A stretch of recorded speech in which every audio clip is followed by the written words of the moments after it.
Motivation అనేది ఒక slow poison లాంటిదని, అది మెల్లగా నీ బ్రెయిన్ సెల్స్ని నాశనం చేస్తుంది, తర్వాత నీ టాలెంట్ని కిల్ చేస్తుంది. ఇప్పుడు అది ఎలా నాశనం చేస్తుందో సైంటిఫిక్గా చూద్దాం. అసలు మోటివేషన్ అంటే ఏంటి?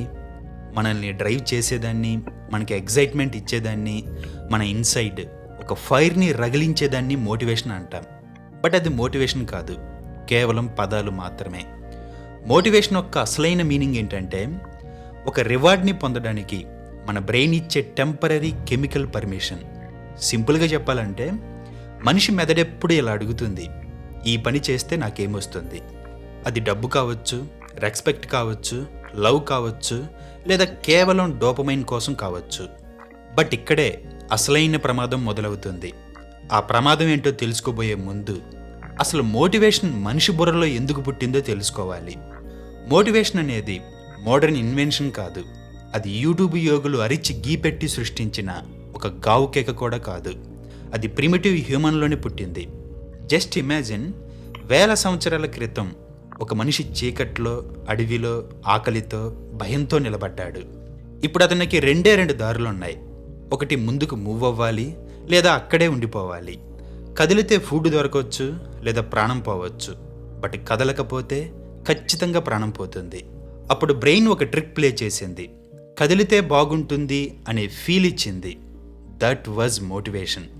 అదొక సర్వైవల్ టూల్, బట్ అది ట్రూత్ కాదు, విజ్డమ్ కాదు. అదొక కెమికల్ లై, బట్ యూజ్ఫుల్ లై. ఇప్పుడు మోటివేషన్ మీద భయంకరమైన ఎక్స్పెరిమెంట్ గురించి మాట్లాడుకుందాం. ఒక సైంటిస్ట్ ఉండేవాడు. అతని పేరు బిఎఫ్ స్కిన్నర్. అతనికి ఒక డౌట్ వచ్చింది. అసలు మనిషి ఏ పనైనా ఎందుకు చేస్తాడు? ఎందుకు చెయ్యాలి? తన ఇష్టంతోనే చేస్తున్నాడా, లేదా ఎవరైనా ఏదైనా తెలియకుండా పుష్ చేస్తుందా? ఈ ప్రశ్నకి ఆన్సర్ కోసం అతను ఒక చిన్న ఎలుకను తీసుకున్నాడు. ఒక చిన్న ఖాళీ గదిలో ఒక బాక్స్ పెట్టాడు. ఆ బాక్స్కి ఒక బటన్ సెట్ చేశాడు. చివరికి ఆ బాక్స్లో ఆకలితో ఉన్న ఎలుకని ఉంచాడు. ఆ ఎలుకకి ఏమీ తెలియదు. అది ఫిలాసఫర్ కాదు, అది మోటివేషన్ స్పీచ్లు కూడా వినలేదు. మరీ ముఖ్యంగా తెలుగు యూట్యూబ్ గురూస్ చెప్పే మోటివేషన్ స్పీచ్లు వినలేదు. అది కేవలం ఆకలితో ఉంది. మొదట్లో ఎలుక అటూ ఇటూ తిరిగింది. అలా తిరుగుతూ కొద్దిసేపటికి అనుకోకుండా ఆ బటన్ని తాకింది. దాంతో వెంటనే కొంత ఫుడ్ ఆ బాక్సులో పడింది. ఎలుక వెంటనే ఆత్రంగా తినింది. ర్యాట్కి లాజిక్ తెలియదు, బట్ దానికి బ్రెయిన్ ఉంది. కానీ ఇంకా దానికి డోపమైన్ రిలీజ్ కాలేదు.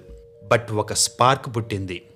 ఆ స్పార్క్ బటన్ని నొక్కగానే ఫుడ్ వచ్చినందుకు. ఇది హ్యాపీనెస్ కాదు, లెర్నింగ్ సిగ్నల్. ఇప్పుడు ఎలుక డెలిబరేట్గా బటన్ని నొక్కుతూ ఉంది. బటన్ని ప్రెస్ చేసింది, ఫుడ్ వచ్చింది. మళ్ళీ ప్రెస్ చేసింది, మళ్ళీ ఫుడ్ వచ్చింది. దాంతో బ్రెయిన్లో డోపమైన్ రిలీజ్ అయింది. ఎందుకంటే పని ప్లస్ ఫలితం ఈక్వల్ టు హ్యాబిట్. ఇప్పుడు అది అలవాటుకి బానిసయింది. ఇంతవరకు సింపుల్గా బాగానే ఉంది, బట్ అసలైన భయంకరమైన ట్విస్ట్ ఇక్కడే మొదలవుతుంది. స్కిన్నర్ అక్కడితో ఆపలేదు. అతన్ని బటన్ని చీట్ చేయడం మొదలుపెట్టాడు.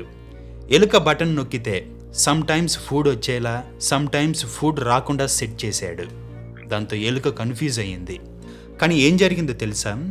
ఎలుక మునుపటి కంటే ఎక్కువగా బటన్ని నొక్కడం మొదలుపెట్టింది.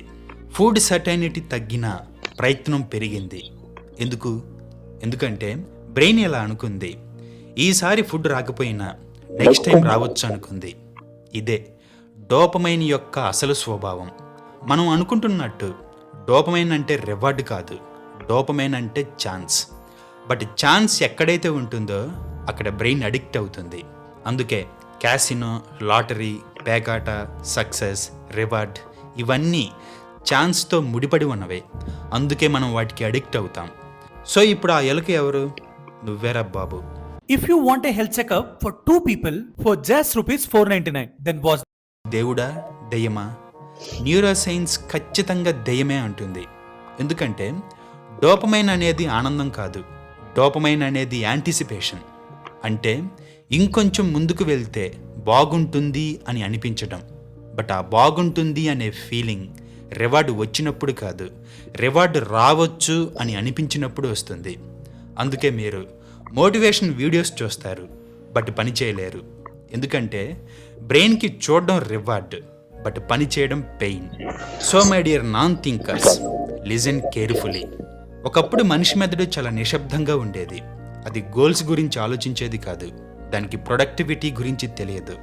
అలాగే దానికి మొన్న మోటివేట్ అయ్యాను, ఈరోజు కాలేదు అనే లాంగ్వేజ్ కూడా లేదు.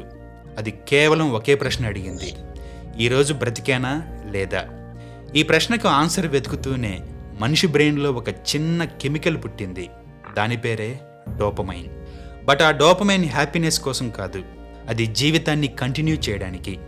ఆ రోజుల్లో డోపమైన్ ఎలా పనిచేసేదంటే, ఆహారం దొరికితే చిన్న సిగ్నల్, సేఫ్టీ దొరికితే చిన్న సిగ్నల్, సెక్స్ దొరికితే చిన్న సిగ్నల్. బట్ ఆ టైనీ సిగ్నల్ వచ్చి వెళ్ళిపోతూ ఉండేవి. తర్వాత బ్రెయిన్ తిరిగి నిశ్శబ్దంగా ఉండేది. అది హెల్దీ డోపమైన్. కానీ ఇక్కడే మనిషి ఒక పెద్ద తప్పు చేశాడు. కాలం మారింది, అడవి పోయింది, సిటీ వచ్చింది, ప్రమాదం తగ్గింది. కానీ బ్రెయిన్ అప్డేట్ కాలేదు. అదే ఆది మానవుడి బ్రెయిన్ని మోడర్న్ ప్రపంచంలోకి తెచ్చింది. ఇప్పుడు అడవి మృగం నుంచి డేంజర్ లేదు, కానీ స్టిమ్యులేషన్ ఉంది. ఫోన్ చూడు, రీల్స్ చూడు, అటునుంచి అటు నెమ్మదిగా క్రోమ్ ఓపెన్ చేయి, చివరికి ఫోన్ చూడు, మళ్ళీ అది రిపీట్ చేయి. ఇది బ్రెయిన్కి ఫుడ్ లాంటిది, బట్ అది హెల్దీ ఫుడ్ కాదు, జంక్ ఫుడ్. ఇలా జంక్ ఫుడ్తో మన బ్రెయిన్ అబ్యూజ్ అయ్యింది. అలాగే మరొక సైంటిస్ట్ బ్రెయిన్ స్కాన్స్ చూస్తూ చూస్తూ ఒక విషయం గమనించాడు. ఎవరైతే కాన్స్టెంట్లీ స్టిమ్యులేషన్లో ఉంటారో వాళ్ళ బ్రెయిన్లో డోపమైన్ బేస్ లైన్ తగ్గిపోవడం గమనించాడు. అంటే నార్మల్గా ఉండే కెమికల్ లెవెల్ ఒక్కసారిగా పడిపోవడం. దీని అర్థం చాలా సింపుల్. అంతకుముందు చిన్న పని చేసినా ఫీలింగ్ బాగుండేది, బట్ ఇప్పుడు రివార్డ్ లేకపోతే ఫీలింగ్ నథింగ్ అంటుంది. దీన్ని డోపమైన్ డిప్రెషన్ అంటారు. బట్ ఇది డిసీజ్ కాదు, పనిష్మెంట్ కాదు, ఇది ఓవర్ యూజ్ కాన్సిక్వెన్స్. దీనివల్ల నువ్వు ఫోన్ చూసినా విరక్తి పుడుతుంది, తిండి తిన్నా విరక్తి పుడుతుంది, బట్ చూడడం తినడం మాత్రం ఆపవు. పైగా ఇంకా ఏదో కావాలి అనిపిస్తుంది. ఇది ఒక బద్ధకం కాదు, బర్న్అవుట్. బర్న్అవుట్ అంటే వర్క్ ఎక్కువగా చేయడం కాదు. బర్న్అవుట్ అంటే నీ రివార్డ్ సిస్టమ్ కొలాప్స్ అయింది అని అర్థం. అందుకే నువ్వు స్క్రోల్ చేసినా, మోటివేషన్ స్పీచ్లు విన్నా ఏది నీకు టేస్ట్ ఇవ్వదు. ఎందుకంటే నీ డోపమైన్ ఇప్పుడు ఎస్ అనడం మానేసింది. ఇప్పుడు ఒక ఫిలాసఫర్ వచ్చి నిన్ను అడుగుతాడు, ఇది నిజంగా అలసిపోవడమా లేదా అర్థం పోవడమా? ఖచ్చితంగా మీనింగ్ నాశనం అయింది. మనిషి పెయిన్ని తట్టుకోగలడు, కానీ మీనింగ్లెస్ ప్లెజర్ని తట్టుకోలేడు. మోడర్న్ మ్యాన్ ప్రాబ్లం ఇదే. ప్లెజర్ ఉంది, కానీ మీనింగ్ లేదు, లోనంతా డొల్లా. వాడు ప్రతిరోజు ఉదయాన్నే లేస్తాడు.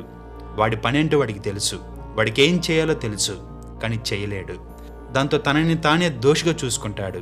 నేను వీక్, నాకు డిసిప్లిన్ లేదు, నాకు ఏ పని చేతకాదని తనని తానే నిందించుకుంటాడు. దాంతో మళ్ళీ ఒక మోటివేషన్ వీడియో చూస్తాడు. అప్పుడు బ్రెయిన్ ఏమంటుందో తెలుసా? నువ్వు చాలాసార్లు ఫేక్ రివార్డ్స్ ఇచ్చావు, ఇక నేను నమ్మను, దుబ్బే అంటుంది. ఎందుకంటే బ్రెయిన్ కూడా ట్రస్ట్ని బ్రేక్ చేస్తుంది. సో చచ్చినట్టు నువ్వు నిజాయితీగా ఉండాలి. బికాజ్ మోటివేషన్ అనేది ఒక స్పార్క్, డోపమైన్ అనేది ఒక స్పార్క్. స్పార్క్తో ఇంజిన్ స్టార్ట్ అవుతుంది, కానీ స్పార్క్తో కారు నడవదు. బట్ మోడర్న్ సొసైటీ స్పార్క్ని ఫ్యూయల్ అనుకుంటుంది. అందుకే ఈ అలసట. బుద్ధుడికి మోటివేషన్ లేదు, రివార్డ్ చేజింగ్ లేదు.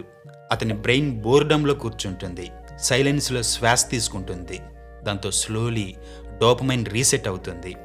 అలా అని నిన్ను ముక్కు మూసుకొని మెడిటేషన్ చేయమని చెప్పడం లేదు. మోటివేషన్ ఎంత ప్రమాదకరమో అది ఎక్కడి నుంచి వస్తుందో చూడమని చెప్తున్నా. అసలు నీకు ఒక పని చేయాలనే ప్రేరణ ఎలా పుడుతుంది? నువ్వు చదివినా, చూసినా, విన్నదాని నుంచి, ఇన్ఫర్మేషన్ నుంచి ఇన్స్పిరేషన్ పుడుతుంది. ఒకప్పుడు ఆ ఇన్ఫర్మేషన్ బుక్స్ నుంచి, టీచర్స్ నుంచి, పీపుల్స్ నుంచి, ప్రాక్టికల్ ఎక్స్పీరియన్స్ నుంచి పుట్టేది. బట్ ఇప్పుడు ఇన్ఫర్మేషన్ మొత్తం యూట్యూబ్లో ఉంది, రీల్స్లో ఉంది, సెల్ఫ్ హెల్ప్ బుక్స్లో ఉంది. బట్ ఆ ఇన్ఫర్మేషన్ ఓవర్ ఎడిటింగ్తో, బ్యాక్గ్రౌండ్ నాయిస్తో, షో ఆఫ్తో, అర్థం లేని మోటివేషన్తో ముడిపడి ఉంది. Over editing and over background music నీకు డోపమైన్ ఇస్తుంది. దాంతో మెయిన్ కంటెంట్ సైడ్ అవుతుంది. చివరికి నువ్వు నేర్చుకునేది జీరో. ఏం నేర్చుకోకుండా ఏ పని చేయలేవు. కేవలం డోపమైన్తో డాలర్స్ సంపాదించలేవు. గుర్తుపెట్టుకో, మోటివేషన్కి వేడివేడి కాఫీకి పెద్ద తేడా లేదు. అది తాగినప్పుడు తలనొప్పి తగ్గి ఒక ఎనర్జీ పుడుతుంది. అది ఒక 30 మినిట్స్ ఉంటుంది. బట్ 30 మినిట్స్ తర్వాత ఆ హెడేక్ ఈసారి మైగ్రేన్తో తిరగబెడుతుంది.